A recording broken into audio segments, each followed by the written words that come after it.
구제불능 수준이다. 책임을 묻겠다. 더불어민주당에서 나온 얘기입니다. 이건 최진봉 교수님께 여쭤봐야 될 것 같은데요.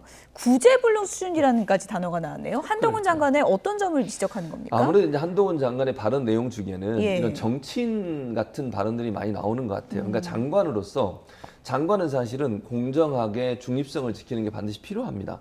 왜냐하면 물론 본인은 윤석열 대통령과 가까운 분이시고 이러니까 뭐 정부의 편에 서서 또는 뭐 지금의 여당의 편에 서 발언한다고 생각하실지 모르지만 공무원은 그러면 안 돼요. 어떤 상황에서도 절제된 발언을 해야 되고요. 공정성을 의심받을 수 있는 발언을 하면 안 되는 것입니다. 그런데 그런 부분에 있어서 상당히 선을 넘는 발언들을 너무 많이 해요. 예를 들면 어떤 게 예를 있나요? 들면 뭐 이재명 대표에 대한 수사에 대해서도 예. 그럼 죄가 있는데 덮으라는 말입니까?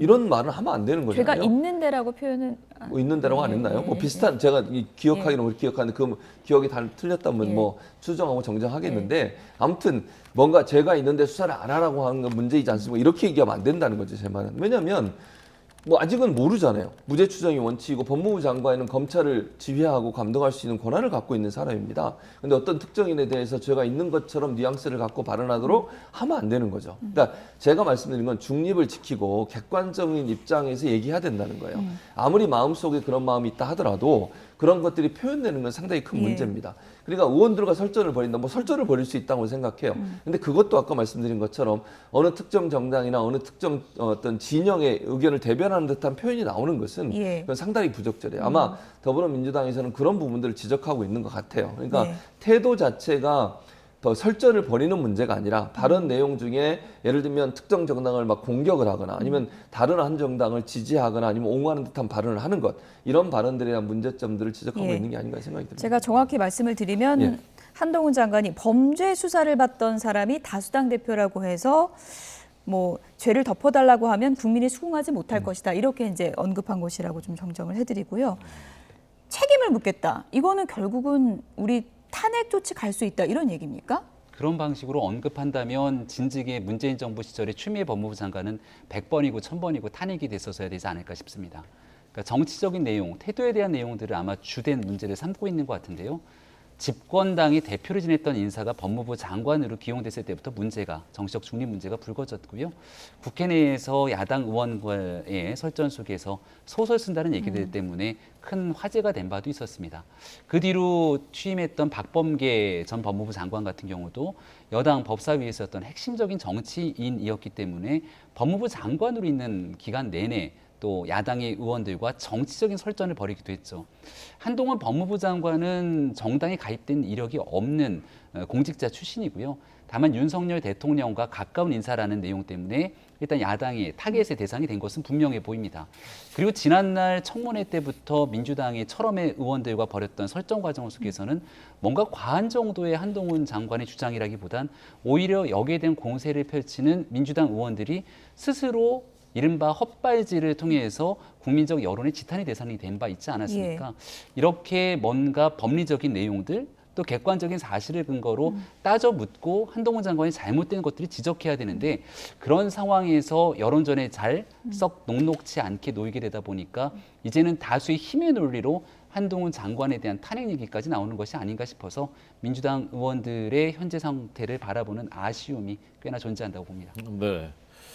자, 국회 대정부질문 계속되고 있고요. 오늘도 또 진행됩니다. 이 대정부질문 중에 그 장병들의 팬티 예산 이게 이제 논란을 벌였다고 하는데, 자 이거 먼저 그 최 교수님한테 여쭤보겠습니다. 어떻게 보셨습니까? 그러니까 이거 이제 사실은 이제 사실관계를 잘 파악을 못한 것 같아요. 그러니까 예산이 감축된 건 맞아요. 예산이 지금 뭐 팬티만 얘기하셨는데 장병들 이제 피복 관련해서 예산이 쭉 줄었는데 실제 예산이 준 이유가 뭐냐면 이게 계약을 맺는 과정에서 예전보다 예산 절감이 이루어진 것 같아요. 그러니까 숫자가 줄어든 건 아니고 예산이 어떤 뭐 계약 과정에서 또는 원가가 단가가 떨어져서 아마 계약 금액이 줄어든 건데 마치 이제 그 여기 지금 서영교 의원의 말대로 그대로 한다면 군인들의 팬티값까지 깎아버렸다 이렇게 얘기를 했는데 팬티값을 깎은 게 아니라 예산 준 건 맞지만 예. 수량 그대로라는 거죠. 개수가 그대로. 그렇죠. 근데 예. 이제 그 단가가 떨어지면서 금액이 줄어든 거예요. 아마 이제 금액만 보고 이렇게 판단을 한 것 같아요.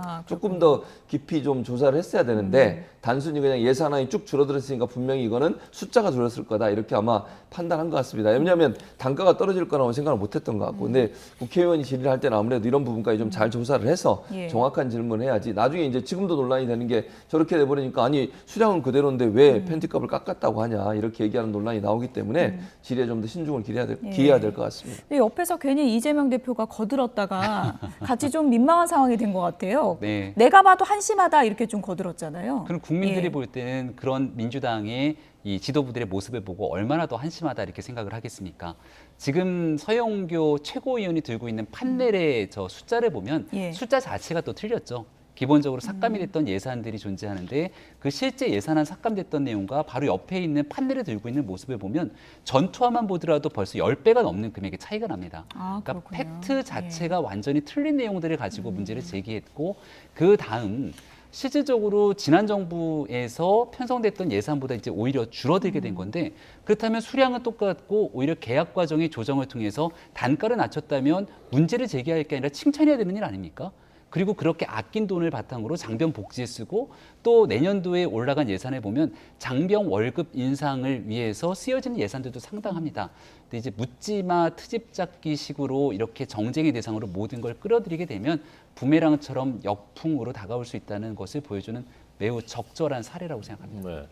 혹시 단가가 떨어져서 품질이 낮아진 건 아닙니까? 그것을 만약 문제가 된다면 그 내용을 지적했었어야 마땅하죠. 하지만 현재로서는 수량에 대한 전혀 문제가 없고 계약 과정의 조정을 통해 단가에 대한 재정을 오히려 더 예. 효율적으로 쓰기 위한 노력이 있었다는 말씀드립니다. 예.